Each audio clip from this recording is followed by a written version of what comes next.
Protagonistas en la FM de RCN. 9:06 de la mañana.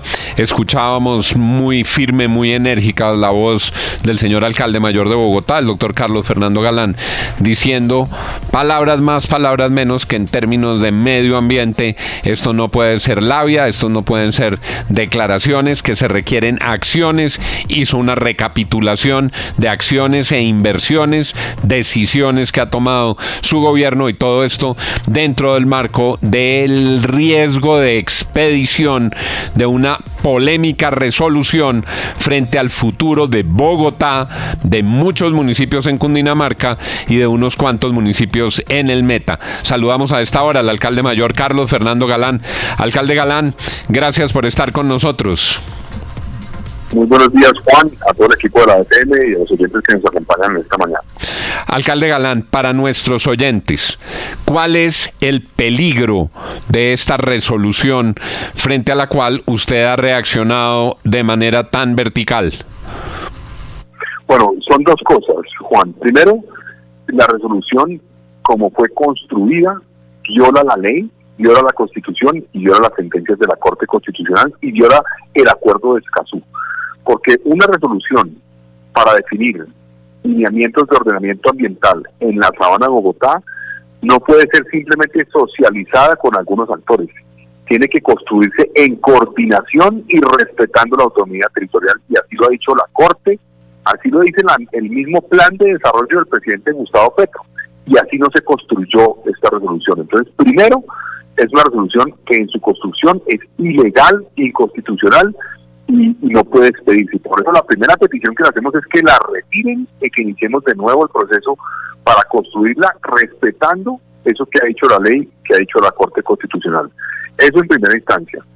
Y ya en lo que tiene que ver con el contenido, pues que es en cierta forma una derivación de que no se construyó de manera coordinada, genera una cantidad de incertidumbres y de problemas para proyectos, para viviendas, para habitantes de Bogotá, que son realmente sin precedentes. Les cito un caso: hay 138 barrios de Bogotá, barrios legalizados, hoy, legalizados, donde viven, pues, nosotros calculamos la afectación total, es cerca de 600.000 personas, sumados todos los barrios, no solamente esos que ya están de los 138 que le menciono, que sus casas pasan a estar en una zona que ahora se categoriza, si es expedida la resolución, como una zona de humedal, que tiene restricciones en lo que se puede hacer y no se puede hacer allí, que tiene una cantidad, digamos, de elementos y de trámites distintos a lo normal que afectan el derecho a la propiedad de estas personas. Tenemos, por ejemplo, viviendas que están en construcción, a las cuales ya se les ha hecho el cierre financiero, la ciudadanía invirtió, estamos hablando de viviendas de interés social y prioritario. Se lograron el cierre financiero con subsidio del distrito en este gobierno o en gobiernos anteriores, inclusive en el gobierno de Gustavo Petro, como alcalde de Bogotá, que quedan en el limbo, porque no queda claro qué se puede hacer allí y qué no se puede hacer allí. Estamos hablando de localidades como Bosa, Kennedy, Fontibón, Engativá, Suba, y barrios como, por ejemplo, La Magdalena, barrios como Tibabuyes Occidental, Villa Alsacia, por ejemplo, también el Pintal, Potosí, Granada, en fin. Y además de esto, estamos hablando de proyectos estratégicos para Bogotá, históricos que se requieren, que también se ven afectados. El patio taller de la línea 1 del metro, por ejemplo, queda en zona que ahora se considera humedal, según esta resolución, si es expedida. El patio taller de la segunda línea del metro queda en zona también de humedal, así como otra parte del trazado en Suba de esa línea. La línea 3 del metro, que está trabajándose ya se está avanzando en la factibilidad de esa línea 3, se ve afectada en su trazado en Suacha, por ejemplo, en lo que sería ahora una zona de humedal. La ALO en toda su extensión queda en el limbo. La calle 13 sí, también, que es tal vez la vía en términos de logística y de términos económicos más importante de Bogotá, queda en entredicho.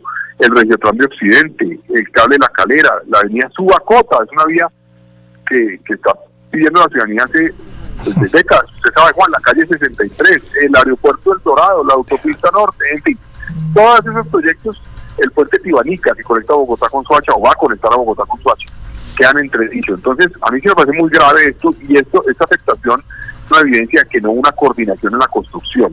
Otro tema, Juan, perdóneme, me extiendo en estos dos temas. Uno es agua para Bogotá. Contempla esta resolución que los embalses de Chuza, de La Regadera, de San Rafael, se convierten ahora en humedales. Los embalses que fueron construidos por el Acueducto de Bogotá para el abastecimiento de agua de Bogotá, como ocurre en miles de ciudades del mundo, ahora son categorizados como humedales. Sí, nos quedaríamos sin agua. Nos dejan en limbo cómo podemos seguir utilizando esa agua de embalses que ahora serán humedales. No queda claro, no digo que prohíba usar el agua de los embalses, pero los convierte en humedales, cosas que fueron construidas por el acueducto y genera un limbo alrededor de ellos. Es un otro tema importante, el tema de energía. Esta decisión traslapa con zonas por donde deben pasar las redes de transmisión Sogamoso y Norte. Son redes que van a un avance de 46 y 60% respectivamente, que son fundamentales para el abastecimiento de energía de Bogotá y para la transición energética. Este gobierno habla mucho de transición energética, pero está bloqueando los proyectos que van a permitir que tengamos la energía eléctrica que se requiere para dejar de depender tanto en hidrocarburos. Y eso implica que hoy estemos con Termosipa. Hoy Termosipa, una termoeléctrica que contamina el equivalente a lo que contamina la mitad del parque automotor de Bogotá, está operando a full capacidad. Entonces, es totalmente incoherente frenar esos proyectos, afectarlos, porque nos tiene en una dependencia de energía como puede ser Termosipa. Entonces, yo sí creo que esta resolución deberían retirarla y construirla colectivamente. Como usted decía, nosotros hemos hecho una inversión sin precedentes en términos ambientales. Estamos restaurando los cerros orientales como nunca antes se había hecho. Vamos a avanzar en 1.300 hectáreas. Ya lo hicimos en más de 800 hectáreas, por ejemplo, entre cerros orientales y otras zonas. Vamos a avanzar en la transferencia de derechos de construcción para garantizar que cerca de 184 hectáreas en el próximo año de la Van der Hamen se vuelvan públicas para restaurarlas. Eso es multiplicar por 4 los predios restaurados de la Van der Hamen. Es decir, mucho han hablado de la Van der Hamen durante muchos años, pero poco hicieron. Nosotros sí vamos a hacer. Entonces, que no nos vengan con el cuento que nosotros estamos en contra de la protección de la estructura ecológica principal. Nosotros sí queremos hacerlo, pero hacerlo técnicamente, no en el papel, en el territorio, y además hacerlo cumpliendo la ley, la Constitución y las sentencias de la Corte, sí, no atropellando la ley. La ley no es una opción. Las órdenes de la Corte no son una opción. Las órdenes del Consejo de Estado no son una opción. Son de obligatorio cumplimiento. Por ejemplo, esta resolución, si es expedida, afecta a los predios donde se construiría la Petarcanoa, que es una orden del Consejo de Estado para el manejo de las aguas residuales en Bogotá y Soacha. Entonces yo sí le hago un llamado al presidente a que retiren esa resolución, abramos un espacio de diálogo y construcción colectiva con coordinación con autoridades territoriales y de esa forma construyamos una herramienta que permita proteger el agua de Bogotá y de la región, pero hacerlo respetando la autonomía territorial y la ley. Pues es una barbaridad todo lo que describe usted, alcalde, el impacto que tiene este borrador de resolución que dejó como herencia la doctora Susana Mohammad.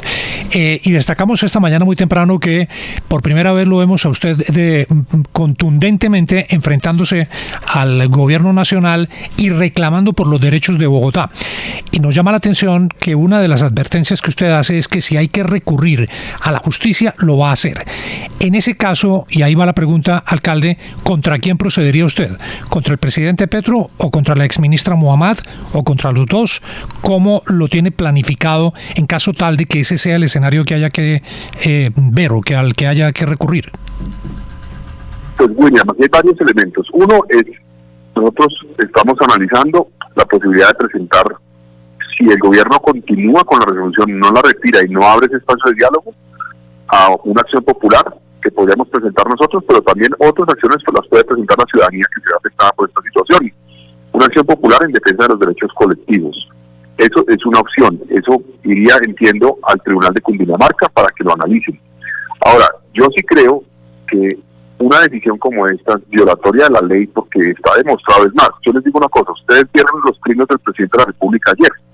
El presidente ayer me dice a mí, alcalde, deje que la ciudadanía se exprese. Es decir, él mismo está diciendo que no se ha expresado la ciudadanía de manera suficiente. Es decir, él mismo está diciendo que no ha habido la debida participación ciudadana. Están disfrazando ese proceso de consulta obligatoria final de publicación como una consulta amplia con la ciudadanía y con las autoridades. No es cierto. Entonces, eso explicaría, si firman eventualmente esa resolución, la piden en contravía de la ley, eventualmente una responsabilidad hasta penal para quien la firme. Entiendo que la ministra ya sale, y la ministra, una figura un poco extraña, dijo que ella ahora va a ser una ciudadana que va a presentar comentarios a la propia resolución que ella redactó, lo cual es un poco extraño, pero bueno, no es que sea ilegal, pero sí es extraño que ella redacte una resolución y salga después a hacerle comentarios a la propia resolución. Pero si es necesario apelar a que haya una investigación penal, también a la Procuraduría le vamos a pedir que haga un seguimiento a esto, una vigilancia preventiva a este proceso, le vamos a pedir que lo haga. Entonces no descartamos diferentes instancias como las que menciono, Tribunal de Cundinamarca, eventualmente Procuraduría, Fiscalía también, para que se garanticen los derechos de la ciudadanía de Bogotá y se respete la ley y la autonomía territorial. Pero, alcalde, de todas maneras, se necesita un plan de manejo ambiental a toda la sabana de Bogotá. Lo vimos en épocas de lluvia, se inundó la autopista. Claramente se necesitan soluciones. Usted lo dijo, ahí hay barrios además que no tienen acueducto.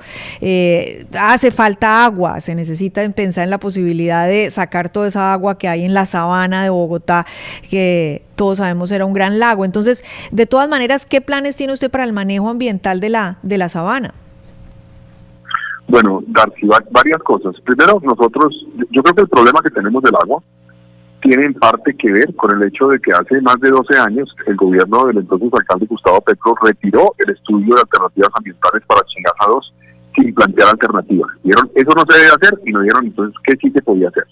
Y no arrancaron a hacer la alternativa. Y eso de parte es lo que nos tiene con el problema que tenemos hoy, con el agua, que estamos resolviendo, tanto de manera coyuntural, porque pues yo les puedo reportar que hoy tenemos cerca de 47 millones de metros cúbicos de agua más en Chingaza, a pesar de haber tenido un año más seco que los anteriores.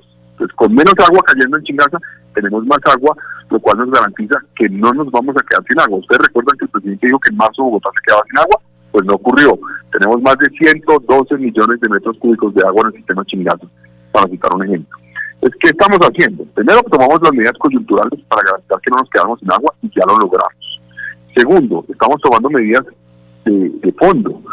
Uno es, por ejemplo, el trabajo con el Fondo Verde del Clima, donde Bogotá ha tenido el liderazgo, y es garantizar una inversión cercana a los 450 mil millones de pesos, o sea, 92 millones de dólares, para garantizar inversiones en conservación y garantizar inversiones en restauración en 170.000 hectáreas de el páramo de Sumapaz, el páramo de Chingaza, la cuenca alta del río Bogotá, y eso es para proteger, es para la seguridad hídrica de Bogotá. Eso lo estamos haciendo, eso es una solución de fondo. Nosotros presentamos también la solicitud para que autoricen la utilización de aguas tratadas en la Petar Salitre, que hoy puede entregar entre 2 y 3 metros cúbicos de agua por segundo. Eso es más del 10% de lo que consume Bogotá, para utilizarlos en usos que no son de consumo humano, para usos industriales, por ejemplo, o de obra pública o de diferentes obras, se podrían utilizar. Hoy la regulación no lo permite. Entonces pedimos que se permita y no se ha avanzado en eso. Sumado en eso, nosotros estamos trabajando con el Banco Mundial en soluciones de fondo. No descartamos Chingaza 2, no lo hemos descartado, y es parte del análisis que yo le he pedido al acueducto con los asesores internacionales, que contemplemos la posibilidad de presentar Chingaza 2. No lo hemos descartado y no lo vamos a descartar todavía. Tampoco hemos descartado, y creemos que es una opción, la posibilidad de hacer una conexión express entre Tominé y Tibitoc, que nos garantiza que el embalse de Tominé al norte de Bogotá, que tiene 3 veces la capacidad de Chuza, 3 veces más grande que Chuza, pueda conectarse directamente a Tibitoc, y de esa forma el agua que tomamos en el agregado norte no pase por el río Bogotá, sino pase directamente de Tominé a Tibitoc, y reduzcamos los costos de tratamiento de esa agua. Entonces, son algunas de las herramientas. Todos los proyectos de vivienda nueva, por ejemplo, de vivienda de interés social y prioritario, que nosotros vamos a apoyar a través de los 75.000 subsidios de vivienda, tienen contempladas herramientas de optimización de agua o de uso de aguas lluvias. Y en eso estamos avanzando. En todo eso estamos avanzando, pero tenemos que garantizar que la nación respeta lo que estamos haciendo y trabaja coordinadamente con nosotros, y no nos llega a imponer, y no nos llega a decir que nosotros no estamos haciendo, porque sí estamos haciendo más de lo que se hizo históricamente en términos de preservación de la estructura ecológica principal de Bogotá. 9:21, escuchan ustedes al alcalde Carlos Fernando Galán, y yo entiendo la indignación del alcalde Galán, porque es que a Bogotá, sin consultarla, sin cumplir con la ley, terminan afectándole unas obras que son absolutamente determinantes. ¿Qué tal la vía Subacota? ¿Qué tal la entrada a la autopista? ¿Qué tal el cable a la calera? ¿Qué tal los patios del metro? ¿Qué tal los proyectos de vivienda? Y dice el alcalde, con cifras en mano, que ha hecho más esta alcaldía que lo que hicieron otras, incluida la del señor presidente de la República. Y dice él, esto no es con palabras, esto no es con discursos, esto es con obras. Le agradecemos al alcalde mayor Carlos Fernando Galán, y ya empezamos a escuchar las voces que respaldan la postura de Carlos Fernando Galán en el vecindario. El alcalde de Chía, Leonardo Donoso, ya va a estar con nosotros, está claramente en la línea del alcalde Galán. Alcalde Galán, gracias, estaremos muy atentos a esta decisión que es tan crucial para la vida de los bogotanos. Muchas gracias, Juan. Un saludo a usted y a todo el equipo de la DCN. 9:22, alcalde de Chía, Leonardo Donoso, ¿qué opina usted? ¿Qué opina usted frente a este debate que se armó entre el gobierno nacional y el gobierno del distrito? Juan, muy buenos días a todos los oyentes, muy buenos días. Pues no, un respaldo total, creo que como región tenemos que hablar a un desacuerdo total.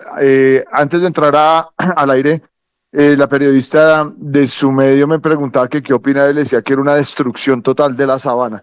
Y cuando hablamos de la destrucción, no es una destrucción en crecimiento, no es una destrucción en sostenibilidad, es una destrucción en una viabilidad humana, financiera, ambiental, de infraestructura que podamos tener en el territorio. Y ante todo, es una violación a la autonomía que nos ha entregado la Constitución del 91 a las entidades territoriales. Si bien nosotros tenemos que estar regulados, tenemos que trabajar de la mano, y es el gobierno nacional, en el marco del respeto constitucional y de las decisiones que nosotros tomamos en los territorios, que deberían consultarnos. El colgar un proyecto no es solamente consultarnos, es mirar las implicaciones que tenemos en algo importante que usted lo hablaba, Juan, y lo habla el alcalde Galán, en la consolidación de los desarrollos. Hoy hay desarrollos en la sabana que ya están consolidados, ¿y qué vamos a hacer con estos desarrollos? ¿Los vamos a parar? ¿Los vamos a demoler? ¿Qué va a pasar con estos desarrollos consolidados? ¿Qué va a pasar con el crecimiento demográfico?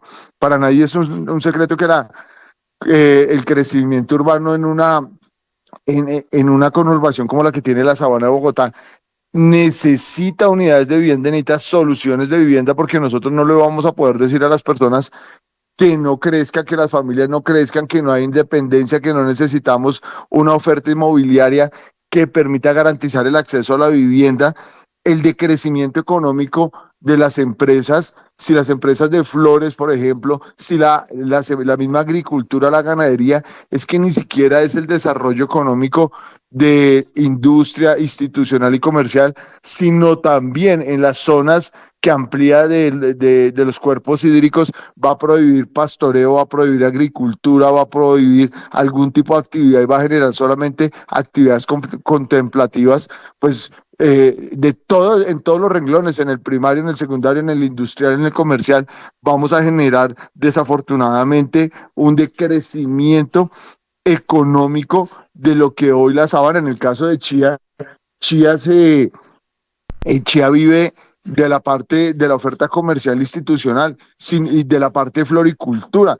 El mayor oferta de empleo es el sector floricultor, y si ya no lo vamos a poder tener, ¿en qué vamos a emplear la gente? Vamos a iniciar en un decrecimiento y vamos a iniciar en una posibilidad de una pobreza extrema, porque si no hay mano de obra, si no hay oferta de empleo. Otro tema es la infraestructura que ya está desarrollada. No vamos a tener la ampliación de la autopista norte, la llegada de la NQS, la Boyacá, la ampliación de la carrera séptima, la doble calzada Cota-Chía, la troncal de los Andes, que hoy estamos tratando de sacar hace más de 7 años, infraestructura vial. Mi plan de desarrollo, Juan, contempla la ampliación de varias vías urbanas y no las vamos a poder hacer. Entonces, ¿por dónde vamos a entrar? ¿Por dónde vamos a salir? Y un tema que tal vez el gobierno no ha contemplado y que ahorita yo estoy en ese proceso, nos dicen tienen que ser más autónomos, hagan actualización catastral, estoy haciendo actualización catastral, y entonces si los predios ya no tienen la misma capacidad económica, el potencial de desarrollo, nos va a tocar hacer el siguiente año una actualización que decrezca los precios, y entonces por ende va a decrecer el ingreso tributario de los municipios y las obligaciones, o queremos llevar a Colombia a una posición arcaica de hace 50, 80 años, donde el desarrollo no es importante, sino simplemente la retórica. Yo pienso que hoy vamos a países que han tenido un desarrollo equitativo, un desarrollo equilibrado, y tenemos que buscar un punto medio entre el crecimiento y la sostenibilidad ambiental.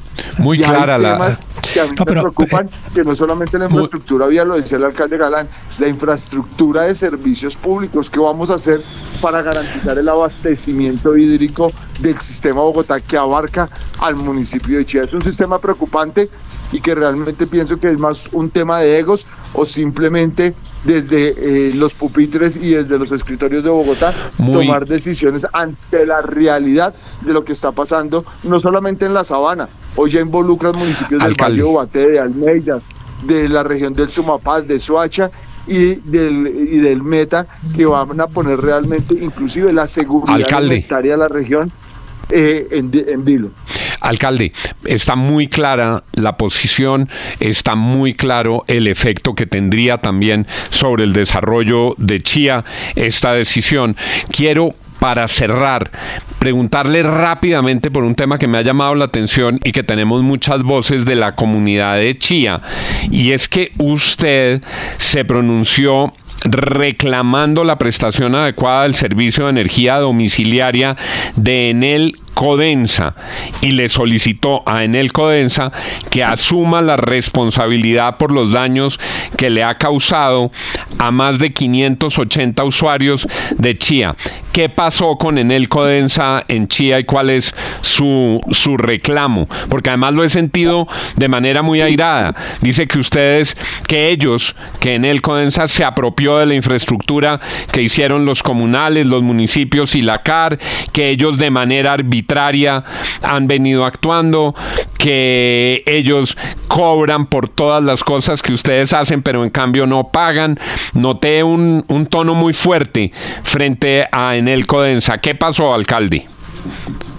Juan, lo que pasa es que en el momento que la empresa Energía Bogotá vende su capacidad accionaria a Codensa, en su momento hoy Enel Codensa, abarca los municipios, la operación y la distribución de energía y la prestación en los municipios de la Sabana, y se genera un monopolio que nadie puede regular y nadie puede garantizar, sobre todo en la prestación. Y no tenemos solamente problemas en los servicios domiciliarios, se va la luz, no atienden de manera oportuna, se queman electrodomésticos, ellos no atienden de manera oportuna, ellos no atienden reclamos, el alza permanente y constante en el costo del servicio domiciliario de energía eléctrica. Hay sectores que muchas veces duran 10, 12 horas sin atender oportunamente. Ese es el reclamo, que ese monopolio no puede volverse un monopolio que no garantice la prestación y la continuidad del servicio en la parte domiciliaria, la calidad del servicio, el respeto por los usuarios. Pero adicional a eso, la infraestructura de alumbrado, de transmisión, los postes que nosotros vemos, lo hizo la CAR en su momento, lo hizo las juntas de acción comunal, lo hicieron los municipios, y de un momento a otro, por una decisión que no han dado explicaciones de fondo, dice Codensa que la infraestructura de prestación de alumbrado público es de ellos, y que nosotros los municipios le tenemos que pagar arriendo por colgar las luminarias de alumbrado una público, pregunta, por colgar la fibra óptica, una pregunta, por colgar las cámaras, alcalde, por transmitir. Alcalde, ¿ellos pagaron esa infraestructura? ¿Ellos la construyeron o la construyeron otras personas y ellos la están usando? Toda la infraestructura en un 80% de Chía fue construida por los comunales, por la CAR y por el municipio, y en ningún momento nos la han cancelado, y en ningún momento se ha hecho una transmisión. Inclusive desde la Contraloría Departamental hay una acción popular reclamando en qué momento se transfirió o en qué momento se adquirió, porque no hay un documento que soporte la venta de esa infraestructura. Esa infraestructura es de nosotros y nos cobran por todo, y lo único que nosotros reclamamos en el momento, por ejemplo, que corramos, que tengamos que ampliar una vía. Si vamos a ampliar una vía, le tenemos que pagar un promedio de 20 millones por correr un poste, cuando las vías y el espacio público es del Estado. 9:31 minutos. Todas las quejas, dice el alcalde, que han llegado, veo aquí la comunicación oficial, son más de 500, cerca de 600 afectaciones al municipio, se les queman los electrodomésticos y nadie responde, y lo decimos hoy frente a Enel Codensa, pero también sobre cualquiera de las empresas de servicios públicos. Si le causan un daño a los usuarios, si les queman sus electrodomésticos, pues tienen que responder. Y el tema de la propiedad de los postes también es un debate que deja abierto el alcalde. Construyen los comunales con bazares, con rifas, con ferias, y luego hay que pagarle a Codensa, a Enel Codensa. 9:31, gracias alcalde por haber estado con nosotros.